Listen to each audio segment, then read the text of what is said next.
Hola, ¿qué tal? El día de hoy nos toca trabajar con un tema muy interesante que seguramente eh, todos nos vamos a identificar con él, o todos nos identificamos con él. El tema a trabajar en esta semana es el tema del idealismo. El idealismo como una corriente de pensamiento muy interesante y además eh, de suma trascendencia y que sin duda sigue vigente y, y sobre eso al final llevaremos a cabo una reflexión. ¿Sí? Vamos a iniciar con un pequeño video que nos puede ayudar a introducir el tema.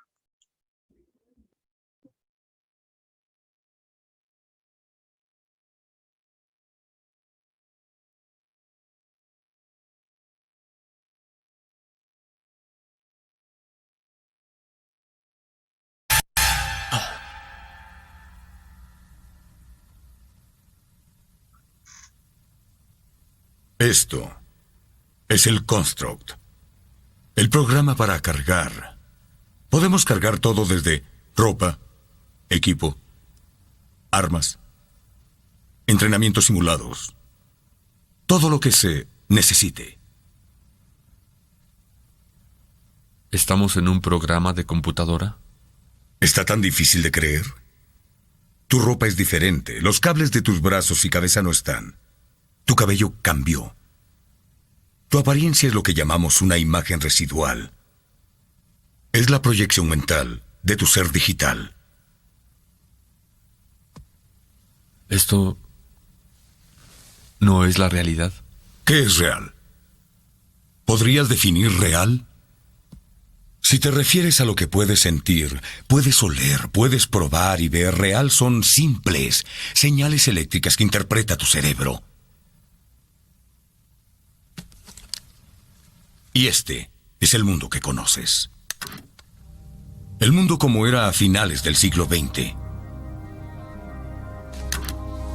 Ahora existe solo como parte de una simulación neurointeractiva que llamamos Matrix.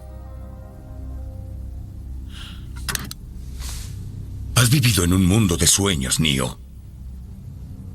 Este es el mundo, tal cual es hoy.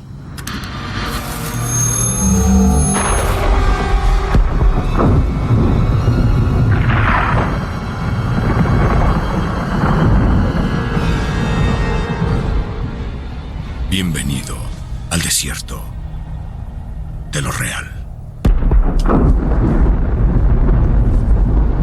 Tenemos solo pequeñas partes de información, pero lo que es seguro es que en algún punto del siglo XXI la humanidad se unió en una celebración. Nos maravillamos de nuestra magnificencia cuando procreamos la IA. ¿IA? ¿Inteligencia artificial? Un singular conocimiento que produjo toda una raza de máquinas. No sabemos quién atacó primero, nosotros o ellas. Pero sabemos que nosotros quemamos el cielo. Entonces ellas dependían de energía solar y se pensaba que jamás podrían sobrevivir sin una fuente de energía tan abundante como el sol. Nuestra humanidad siempre ha dependido de máquinas para sobrevivir. El destino parece que siempre actúa con cierta ironía. El cuerpo humano genera más bioelectricidad que una batería de 120 voltios y más de 250.000 UCBS de calor corporal. Combinados con una forma de fusión, las máquinas encontraron toda la energía que necesitaban.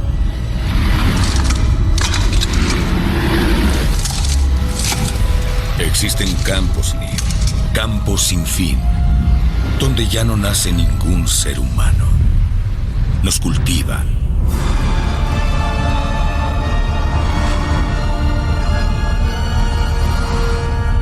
Durante mucho tiempo yo no lo creí.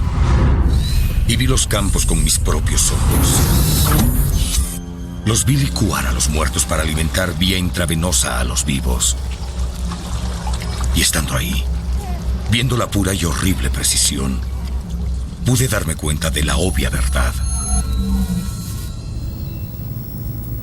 ¿Qué es Matrix? Control. Matrix es un mundo de sueños computarizados, hecho para tenernos controlados. Y así convertir al ser humano en esto. No. Es increíble. Imposible. No dije que sería sencillo. Solo que sería la verdad. ¡Ya basta!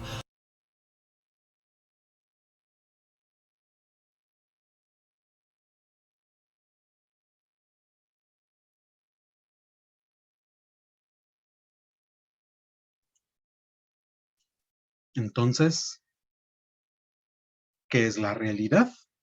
¿Desde dónde entendemos a la realidad? ¿Desde dónde llevamos nuestro pensamiento para poder comprender la idea de la realidad? En esta película de Matrix, pues tenemos ese ejemplo, ¿no? Neo se conflictúa porque no entiende qué es lo que está experimentando. Cuando Morfeo le está explicando a Neo,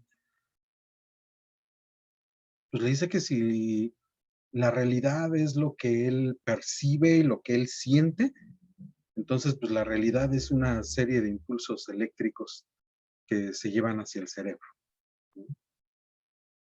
También Morfeo hablaba de que él había experimentado la realidad, él había visto los campos de cultivo de humanos y que aún así no lo creía.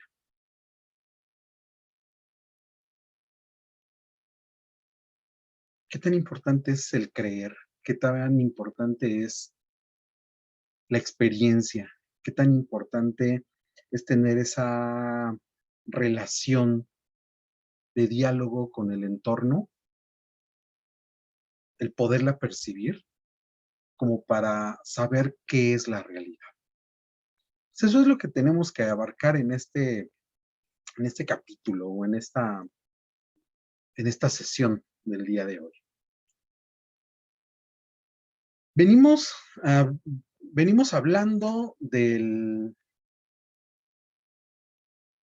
un periodo cuyo pensamiento es el romanticismo. En el romanticismo, pues donde hay una serie de anhelos y de pasiones desbordadas, ¿no? Hay grandes inquietudes en en el ser humano de esa época. Estamos hablando de un periodo cuyo pensamiento pues, estaba basado en el interiorismo, ¿sí? La interiorización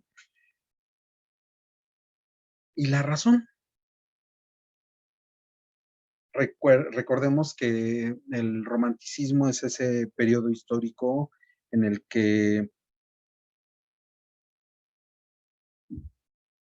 pues ya la la fe en Dios ya no es lo más importante, la fe en Dios, el pensamiento dogmático ya no es un elemento importante o fundamental, ¿sí? Ya el pensamiento está basado en otra cosa. O sea, es el ser humano como un ente que tiene sus propios pensamientos, que tiene una mirada interna, personal, particular, en donde las emociones también están presentes. Por eso menciono aquí lo de los anhelos y las pasiones y esas grandes inquietudes del pensamiento que llevan al ser humano al desarrollo maravilloso del arte, por ejemplo. Y lo vimos con Beethoven. Vimos también por ahí algún ejemplo de pintura romántica, en donde se hablaba precisamente de esa parte emocional del ser humano. En el idealismo no son las emociones precisamente lo más importante. En el idealismo tenemos algo más. En el idealismo tenemos una búsqueda de algo más, pero intentándolo encontrar desde el alma, intentándolo encontrar con esa relación con el espíritu. Entonces estamos hablando también de una cuestión de verdad. O sea, desde dónde se encuentra la verdad o desde dónde se mira a la verdad, desde dónde se mira a la realidad. ¿Cuál es la relación que tiene esto con el pensamiento? Un personaje muy importante fue Hegel. Hegel habla de la idea de que lo racional es lo real y de que lo real es racional. O sea, parece un círculo vicioso, ¿no? O sea, ¿en dónde empieza y en dónde termina esto? Lo racional es real.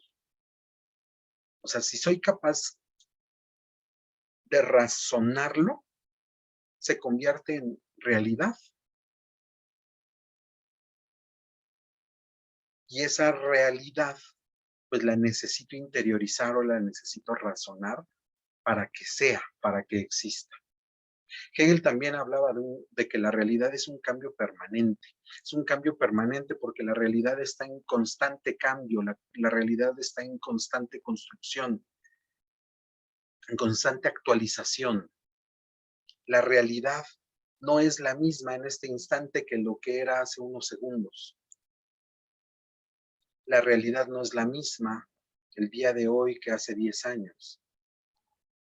Y no en el simple sentido filosófico, por ejemplo, de decir de que no somos los mismos seres humanos antes de la pandemia y ahora. O sea, no en ese sentido, sino en un sentido estricto, de que la realidad, las experiencias, el contexto, va moviendo, va moviéndose, va reconstruyéndose, va modificándose.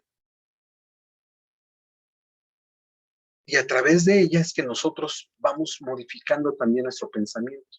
A través de eso es que también nosotros vamos modificando nuestra manera de pensar, nuestra manera de, de sentir, nuestra manera de interpretar al mundo. Por eso se menciona que la realidad se mueve dialécticamente. Ese término de dialéctica, recordemos que tiene relación con el poder establecer algún tipo de diálogo, o sea, dialogar. Cuando establecemos una relación dialéctica, estamos estableciendo una relación de diálogo. O sea, yo me comunico con el entorno, me comunico con las cosas que utilizo. Yo me comunico con la forma que puede tener mi pluma. No es lo mismo tener una pluma con este grosor que tener una pluma considerablemente más gruesa.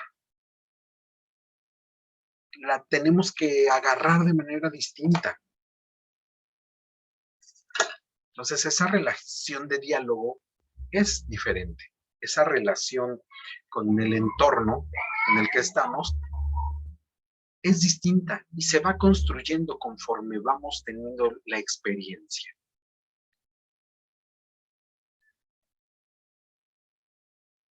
Por lo tanto, para Hegel, lo que existe de manera permanente es el cambio.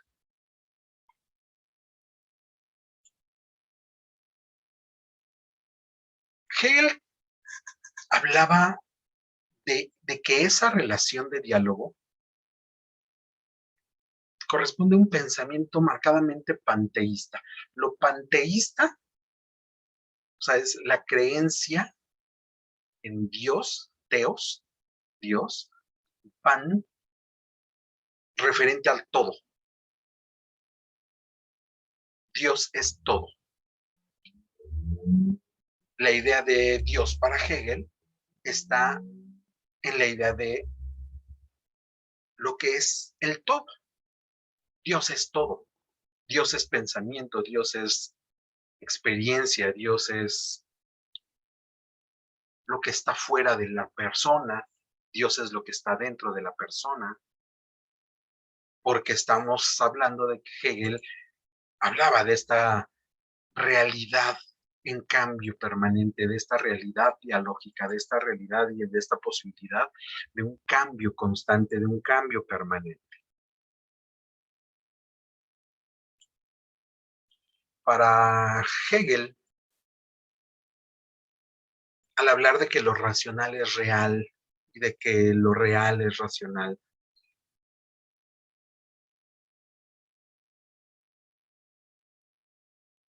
refuerza la idea de ese cambio constante. Nuestro pensamiento, cada vez que nosotros percibimos algo del entorno, algo que pueda ser diferente, un estímulo distinto, el mismo transcurso del tiempo va modificando nuestro pensamiento y va modificando nuestra manera de percibir y de entender a este entorno. Por lo tanto, estamos hablando de ese cambio permanente, de ese diálogo constante, en donde está presente lo que es todo. O sea, estoy presente yo y está presente mi pensamiento y está presente esa fuerza que me mueve, está presente mi alma, está presente el mismo entorno y por lo tanto la idea de Dios. No es el Dios dogmático de la figura que está en el cielo y que creó todo. O sea, no es ese pensamiento religioso cristiano como el que vimos anteriormente, ¿no? O sea, es una idea de Dios distinta. El idealismo es una corriente de pensamiento que está basada en el espíritu humano, en el alma, en esa fuerza que mueve, en esa fuerza que nos permite la vida, que nos permite el entendimiento y que nos permite ser. El idealismo basado en el espíritu tiene tres clasificaciones. Son estas clasificaciones que estamos viendo acá. Una que es el idealismo objetivo. El idealismo objetivo tiene que ver con la relación que tengo yo con el objeto. O sea, yo persona, al tener una relación con el objeto, estoy hablando de que me formo ideas a partir de los objetos de mi entorno. El, el objeto, pues, es el entorno. O sea, el objeto es lo que está fuera de mí. ¿Sí? Lo que se menciona aquí como de que lo que es externo a mí. Hacia allá va el pensamiento de las ideas, el idealismo. Un idealismo objetivo, un idealismo propio del objeto. Pensar en el objeto y pensar con el objeto. Con el objeto, yo me relaciono con el objeto. Esa relación dialógica, recordemos. En el segundo tipo de idealismo está el idealismo subjetivo. El idealismo subjetivo depende entonces del sujeto, del sujeto. Yo soy el sujeto que estoy en un entorno. Entonces, si yo me identifico como integrante del entorno o como miembro del entorno, o no noto diferencias entre el entorno y yo, como en el caso de un bebé recién nacido, que está aprendiendo y no tiene un nivel de conciencia que lo lleve a entender que el exterior es algo diferente a lo que es él. Estamos hablando de ese idealismo subjetivo, de ese idealismo desde el sujeto, cómo percibe y cómo entiende el sujeto, porque el sujeto entonces ahora se está fusionando con el entorno. Yo soy igual al entorno, no hay diferencias. Yo soy México, por ejemplo. Yo soy totalmente Palacio. Sí, hablando de publicidad o de ejemplos de slogans. O sea, podría ser una idea emanada desde el sujeto mismo, en donde se apropia del entorno, se apropia del exterior, de lo que no es él, haciendo al exterior una extensión propia. El tercer tipo de idealismo es el idealismo absoluto. Ese idealismo absoluto en donde se toma conciencia de la realidad. Ahora el sujeto entonces ya es consciente, o sea, ya tiene un esquema de pensamiento que le permite identificar que el entorno es ajeno a él, que el entorno es ajeno al sujeto. O sea, ya no es un idealismo subjetivo. Que el entorno es una cosa, pero que yo soy otra y que tengo una relación con él. Entonces ya estamos hablando de ese idealismo absoluto. Soy consciente de esa situación. Y ahí es donde está presente la idea, por ejemplo, del arte. La idea de pues, las funciones estéticas. O sea, ¿cómo puedo yo disfrutar una obra musical? ¿Cómo puedo disfrutar de una escultura, de un espacio arquitectónico agradable? ¿Cómo puedo sentir amor? ¿Cómo puedo sentir enojo? ¿No? Porque soy consciente de que la manera como yo me relaciono con el entorno me está determinando. Esa conciencia es el idealismo absoluto. Cuando soy consciente que existen elementos ajenos a mí, pero yo los puedo tener, yo los puedo interpretar, yo los puedo asimilar, los puedo hacer míos, estoy hablando entonces de ese idealismo absoluto.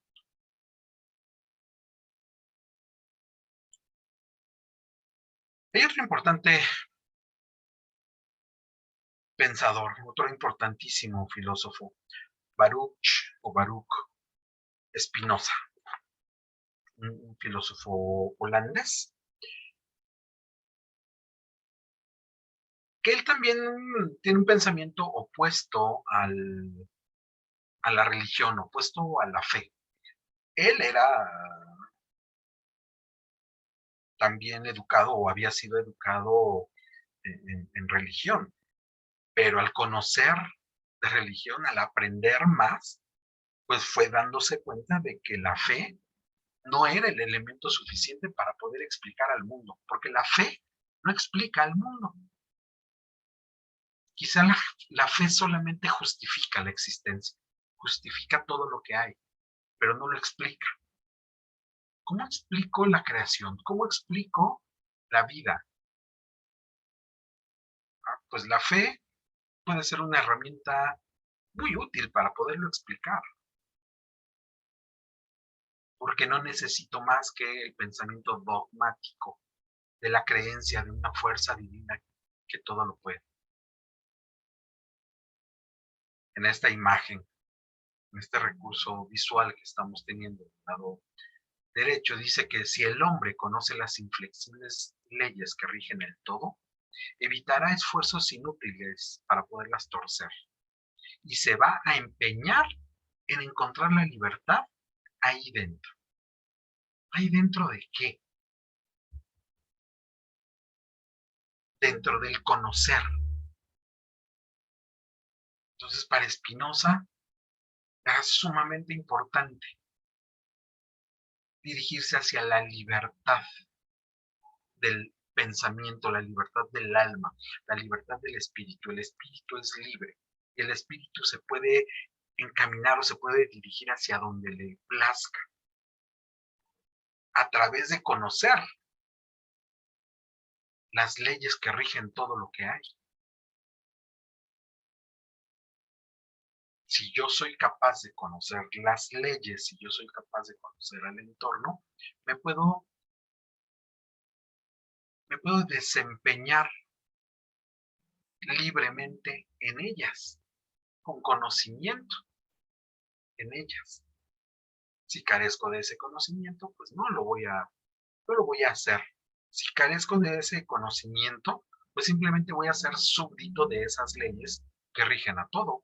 Por ejemplo, en la publicidad, si no soy consciente de cómo funciona la publicidad, pues entonces es muy fácil creerme que la moda es importante, es muy fácil creerme que, que el Buen Fin me da descuentos y oportunidades para comprar lo que yo quiera, que voy a estar encontrando buenos precios, que las ofertas de Julio Regalado también me están proporcionando facilidades en la adquisición de mi despensa. ¿Sí me explicó? Conocer las leyes que rigen al universo, que rigen a todo, me va a permitir poderme desempeñar con una verdadera libertad. Pues si ya sé entonces que el Buen Fin es una farsa, no voy a creer en las ofertas y voy a tener entonces la libertad de elegir realmente lo que considere más adecuado. Y no simplemente porque 3 días antes a la pantalla que costaba 10,000 pesos, 3 días antes le pusieron 15,000 pesos para que el día del Buen Fin le pongan 40% de descuento, que te termine costando 12,000, o sea, 2,000 pesos más que hacía 3 días. ¿Se me explicó? El idealismo tiene esa función. El idealismo tiene la función de encontrar la libertad, la función de ser libre, la función de, de emanar nuestros pensamientos desde nosotros, desde la experiencia que tengamos con el entorno. Y eso es lo que nos va a hacer ser libres. En el idealismo, pues sí, el sujeto es el protagonista, como vemos en el gráfico de la derecha, porque el objeto está asociado con el pensamiento, o sea, el entorno, el exterior, todo lo que es ajeno a mí, va a estar asociado con el pensamiento. Si no está, si yo no conozco ese elemento externo, para mí no existe. Entonces no va a estar en mi pensamiento. Si no soy consciente de ello, entonces me voy a creer las mentiras, me voy a creer las cosas que cualquiera me diga. Porque debo entender de que el objeto se asocia con el pensamiento. Si no está asociado, entonces no está en mi pensamiento y por lo tanto para mí no existe, para mí no es, no hay una realidad que yo pueda avalar. Segundo punto dice, la mente construye apariencias o percepciones sobre los objetos físicos. La mente construye apariencias o percepciones sobre los objetos físicos. Ah, caramba. Fíjense, un amigo que es artista me regaló hace algunos años este cuadro. Este cuadro es una silografía, es una silografía, es una manera de grabado, un tipo de grabado. Y para mí tiene mucho significado. Por el contexto, por el tipo de persona, por las situaciones, por las circunstancias. Cuando regalas algo, regalas algo porque quieres regalarlo. Cuando estás obligado, el regalo, ¿qué chiste tiene cuando lo compras, por ejemplo? Pero si regalas porque te nace, ese objeto está cargado de fuerzas, está cargado de elementos significativos que seguramente para el otro sujeto también van a ser importantes. Entonces, a ese objeto yo le construyo mis propias percepciones. Y esas percepciones, para mí, son diferentes a las percepciones que tú pudiste haber tenido al mirar ahorita que te mostré la imagen. Para ti no significa lo mismo. Para mí sí. Para mí sí significa algo importante. Porque estamos hablando de que hay una relación existente entre la mente y el objeto. O sea, yo estoy valorando al objeto desde mi percepción, desde mi pensamiento, desde mi fuerza intelectual, desde mi conciencia. Por eso esta mezcla en donde el sujeto es el protagonista está basada en las ideas, en la conciencia y en el pensamiento. Ahí está la idea, el mix, la mezcla del idealista. El sujeto es el protagonista porque está formado de ideas, de conciencia y de pensamiento. ¿Ideas acerca de qué? ¿Conciencia de qué? ¿Pensamiento de qué? Pues del entorno, de lo que me rodea, del contexto, del objeto que es ajeno a mí. Pero al tener yo la experiencia con ese objeto, ya no se vuelve ajeno a mí, ya se vuelve mío también. Y esa percepción que yo tengo está presente en el objeto también. Fíjense que esto lo podemos llevar incluso a las ideas del amor. Ubican esta historia, la bella y la bestia. La apariencia es la realidad. Todos ven en la bestia a una bestia. Peluda, grotesca, desagradable. Lo mismo que vio Bella al inicio. Pero a partir de la experiencia, a partir de la relación dialógica, a partir de tener una relación de intercambio de experiencias entre la bestia y ella, se fue construyendo un pensamiento diferente. No sé si ahora va quedando más claro con este ejemplo.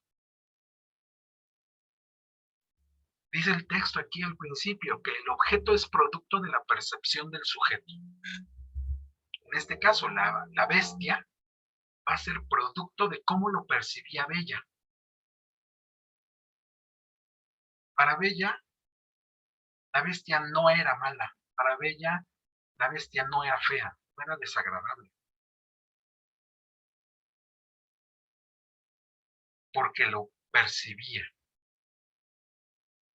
de manera diferente a como lo percibían los demás. Immanuel Kant decía que la ciencia dice la verdad sobre las apariencias, pero no dice la verdad sobre la realidad. La ciencia puede decir la verdad sobre las apariencias, sobre lo que vemos simplemente, pero no sobre la realidad, no sobre el cómo lo percibimos. Pues sí, la ciencia me puede decir o me puede dar una descripción de la bestia.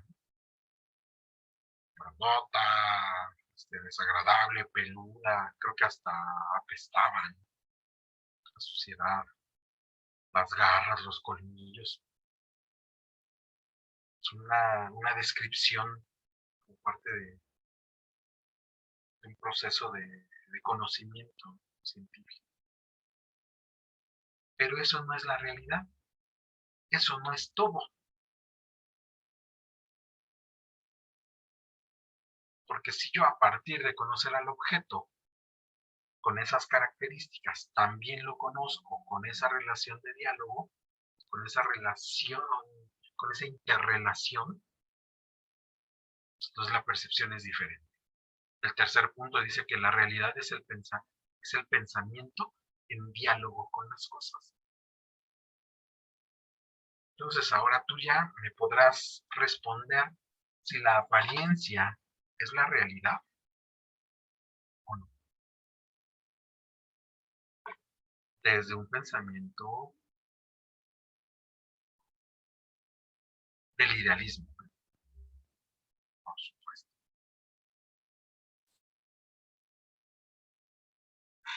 Pues nosotros somos idealistas, las personas somos idealistas.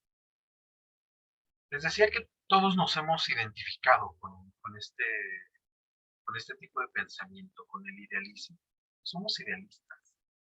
No cabe duda que somos idealistas, no cabe duda que pensamos y entendemos y percibimos al exterior, lo interiorizamos y nos apropiamos de ese exterior desde nuestro pensamiento y desde nuestras emociones.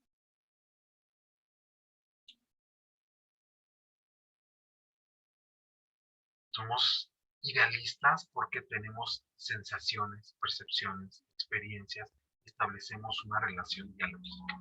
Ahí es entonces donde entra la idea del metaverso, como un cuestionamiento a la realidad. Si con ese metaverso, con esa idea comercial de software sobre el meta,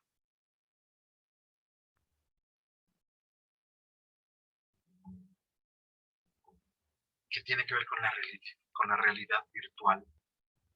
La realidad virtual es real. Se van nuestras percepciones. ¿Cómo lo entendemos? Como si estuviéramos en una Matrix.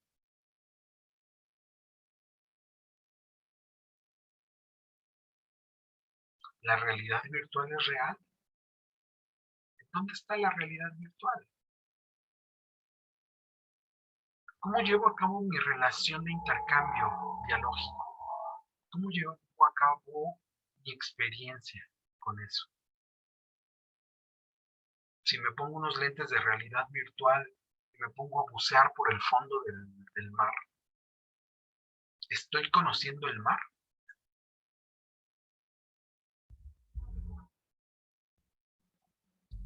¿Podría decir que conocí el mar?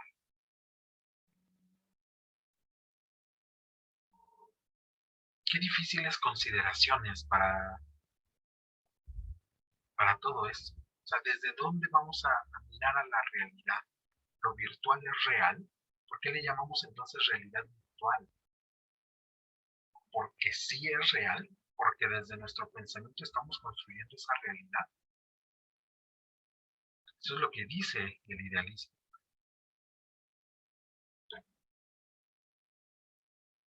Pues lo que pasa con este mismo tipo de ideas. La chica bonita que conoce al vago, mugroso, feo, mal hablado, el que se enamora de esa persona.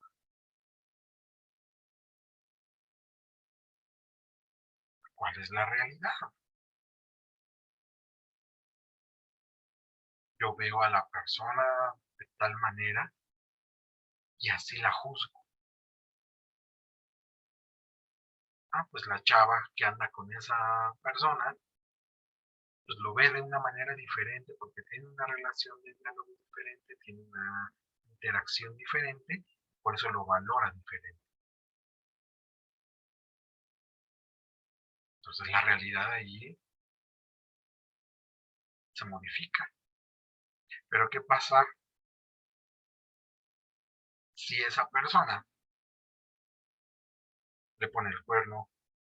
¿Qué pasa si esa persona es violenta, es agresiva?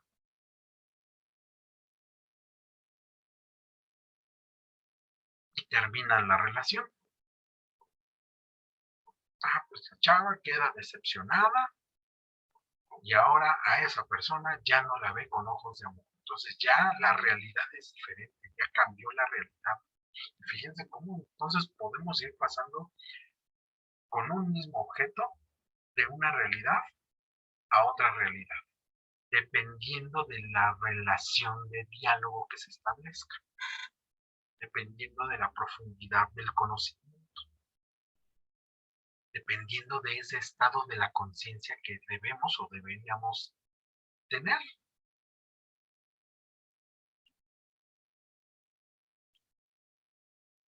Somos idealistas, no cabe duda,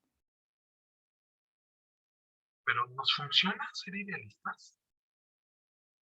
¿Hacia dónde tendríamos que llevar nuestro pensamiento? Es importante la experiencia sensible, porque la experiencia sensible es lo que va a materializar las cosas. Si no tengo una experiencia sensible, el exterior o todo lo que es ajeno a mí, pues no va a estar materializado, no va a tener materia, no va a tener sustancia, no va a existir. Necesito la experiencia sensible para poder valorarlo. Las ideas son diferentes a la materia. Una cosa es la idea y otra cosa es la materia. Pero las ideas materializan las cosas.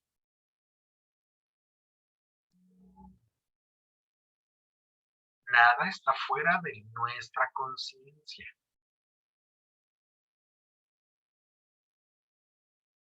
O sea, nada de lo que existe para nosotros está fuera de nuestra conciencia. Todo lo que conozco existe porque está en mi conciencia, porque soy consciente de ello. Por lo tanto, va a ser imposible el poder conocer. Por lo tanto, es imposible conocer sin tener esa conciencia. O sea, yo no puedo conocer el entorno, no puedo conocer lo que hay fuera de mí, si no soy consciente, si no llevo a cabo un proceso de pensamiento, de diálogo con el entorno. La experiencia sensible es fundamental. Si no hay experiencia sensible, difícilmente voy a conocer. O sea, esto de la filosofía, si no lo llevamos a un plano de la práctica, si no logro identificar que he tenido prácticas, o que cada uno de nosotros hemos tenido prácticas en nuestra vida, que están relacionadas con los temas que hemos visto, entonces no lo vamos a entender o no lo vamos a asimilar. Pero si yo logro identificar en mi vida o en mis experiencias elementos que la teoría me hagan relacionar mi pensamiento con esa experiencia, entonces sí se va a convertir en algo real, se va a convertir en un conocimiento verdadero, no simplemente en lo que me contaron que hay.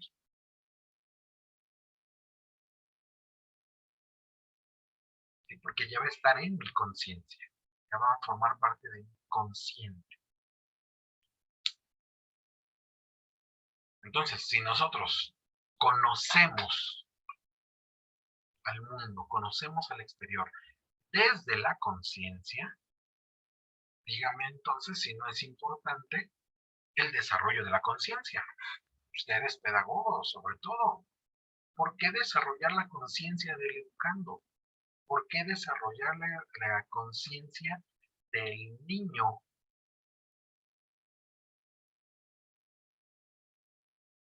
Es precisamente para esto, para que sea hábil al conocer, para que tenga elementos suficientes de pensamiento que le permitan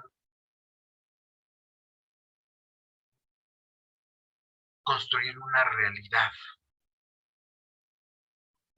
útil, una realidad buena, una realidad que le permita las mejores condiciones. Entonces, en el idealismo tenemos el poder maravilloso de las ideas.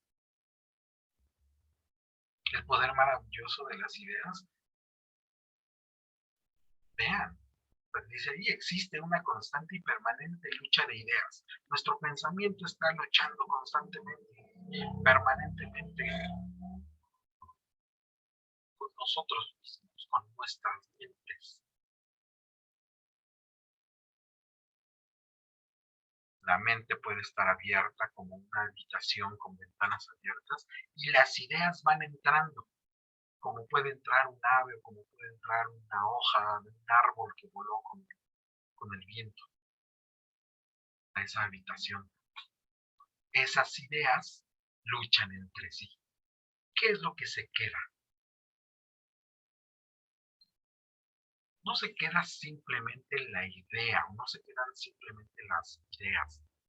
Se queda una construcción de esas ideas. Y lo maravilloso sería esto que está aquí al final, que dice que tenemos que imaginar otro futuro a partir de las ideas. Ya abrí mi mente, ya dejé que entraran ideas. Esas ideas se están construyendo y reconstruyendo, formando en mi mente algo. Tenemos que imaginar un futuro diferente a esa realidad que ya conocí. O sea, tengo que formar una realidad nueva a partir de las ideas que tengo, a partir de las ideas percibidas, a partir de la relación interactiva con mi entorno. Si no soy capaz de imaginar un futuro diferente a partir de las ideas que poseo, no soy humano. No sería humano.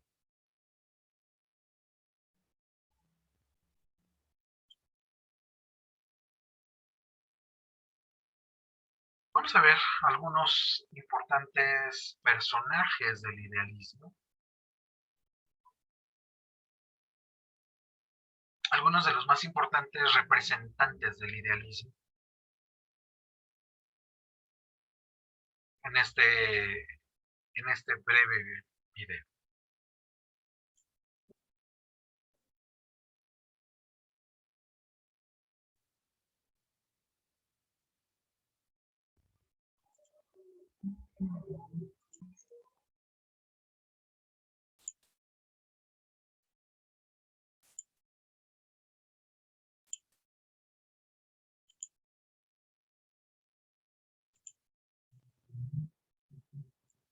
Representantes del idealismo. Platón, 427-347 a.C. Fue discípulo de Sócrates y maestro de Aristóteles. Fundó la Academia de Atenas y casi toda su obra está recogida en forma de diálogos. Afirmaba que el mundo sensible, lo que vemos, es solo una sombra o reflejo del mundo real, el Topus Uranus, lugar más allá de los cielos, donde habitan las ideas universales y de donde proviene el alma humana. El platonismo ha tenido una enorme influencia por más de 2000 años, dentro y fuera de la filosofía, en áreas que van desde la ética y la política hasta la educación y la teología cristiana. René Descartes, 1596-1650. Este pensador francés es considerado padre de la filosofía moderna, del racionalismo y uno de los precursores de la revolución científica. Preconizó la separación del cuerpo y el alma y su frase filosófica más conocida es «Pienso, luego existo». George Berkeley, 1685-1753. Este filósofo y obispo irlandés es el principal representante del idealismo subjetivo, que niega la realidad del mundo exterior o de nuestra capacidad para percibirlo correctamente a través de nuestros sentidos. Sin embargo, Berkeley no negaba el valor de las ciencias y sus trabajos contribuyeron al desarrollo de la óptica y de las matemáticas modernas.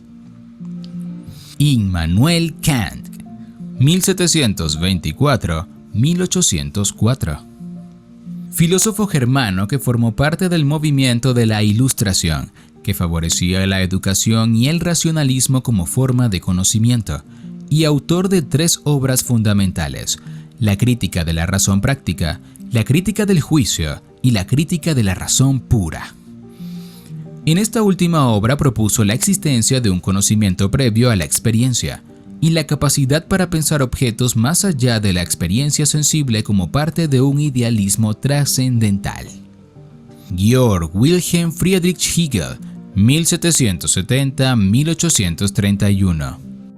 Es considerado como el último y más importante filósofo de la modernidad y el mayor representante del idealismo alemán. Sus obras más importantes son La Fenomenología del Espíritu, La Ciencia de la Lógica y La Enciclopedia de las Ciencias Filosóficas.